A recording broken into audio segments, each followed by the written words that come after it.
Top quality और consistent performance के लिए सिर्फ सिल्वर पंप्स एंड मोटर्स, नाम याद रखना। બ્રિજની કામગીરીમાં લાલિયાવાડીથી હાલાકી ભોગવવાનો વારો આવ્યો છે। તંત્રના પાપે જર્જરિત બ્રિજ પરથી જીવના જોખમે લોકો પસાર થઈ રહ્યા છે।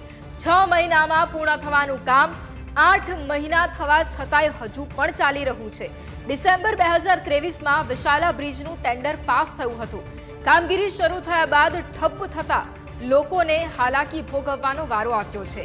એક તરફના બ્રિજની કામગીરી હજુ પણ પૂર્ણ નથી થઈ તો બીજા તરફનો બ્રિજ પણ જર્જરિત થતા લોકોમાં ભયનો માહોલ છે। બ્રિજની કામગીરીનું નિરીક્ષણ કરવા ધારાસભ્ય અમિત ઠાકર પહોંચ્યા હતા। 1 મહિનામાં બ્રિજની કામગીરી પૂર્ણ થશે તેવી તેમણે વાત કરી હતી।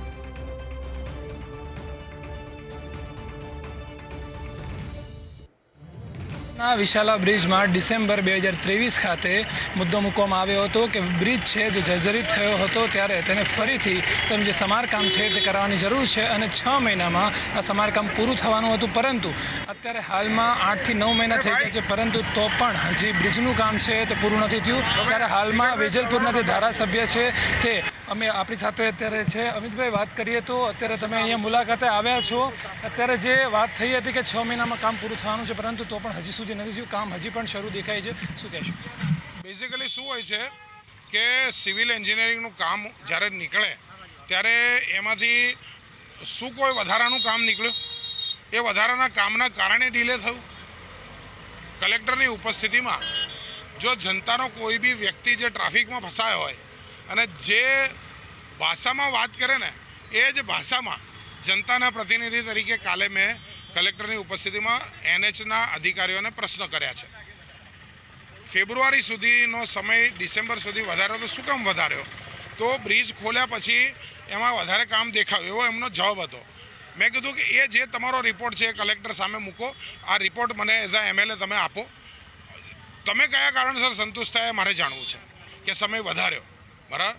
હવે જે પણ હોય, પણ જે ડિસેમ્બર સુધીનો સમય કહે છે એને પણ અધિકારીઓ મને અત્યારે એશ્યોર કર્યો છે કે આવતા મહિને આ બ્રિજ ખોલી દેશે, બરાબર? અને આ બ્રિજ ખુલે પછી અહીંયા થોડું સમારકામ છે એ સમારકામ થાય તો બંને બ્રિજ ઝડપથી દિવાળી પહેલાં ચાલુ થઈ જાય, આ દિશાની અંદર મારી માગણી છે। એટલે અધિકારીઓ માનનીય અમિતભાઈ શાહ અમારા સાંસદ એ પણ અમારું આના માટે કડક ફોલોઅપ લેતા હોય છે કે ભાઈ જનતાની હાલાકી પડવી ના જોઈએ, તો આ દિશામાં બધા કામ કરી રહ્યા છે। અમિતભાઈ, જે પ્રમાણે અત્યારે હાલમાં બ્રિજની આપણે હાલત જોઈએ છે, કામ ચાલે છે, એવું લાગે છે કે 1 મહિનામાં આ કામ પૂરું થઈ જશે? કરવું પડે, આગ્રહ છે, કારણ કે જનતાની હાલાકી વધારે ના જોઈ શકાય। એટલે મારો તો આગ્રહ છે કે બને એટલું ઝડપથી આ કામ પૂર્ણ કરે, જેટલી બી એમને એજન્સી લગાડવી હોય લગાડે, પણ કામ ઝડપથી પૂરું કરે। ચોક્કસથી જોઈ શકો છો અત્યારે હાલમાં જે પ્રમાણે આપણી સાથે વેજલપુરના ધારાસભ્ય અમિત ઠાકર હતા, એમના દ્વારા એ વાત કરવામાં આવી છે કે 1 મહિનામાં હવે છેલ્લો આ એક સમયગાળો જનતા દ્વારા તેમને આપવામાં આવે અને 1 મહિનાના સમયગાળામાં આ જે બ્રિજનું સમારકામ છે તે પૂર્ણ થઈ જશે અને લોકોને જે અત્યારે હાલમાં જે હાલાકીનો સામનો કરવો પડી રહ્યો છે તે સામનો હવે નહીં કરવો પડે। કેમેરામેન નરેશ ભુટિયા સાથે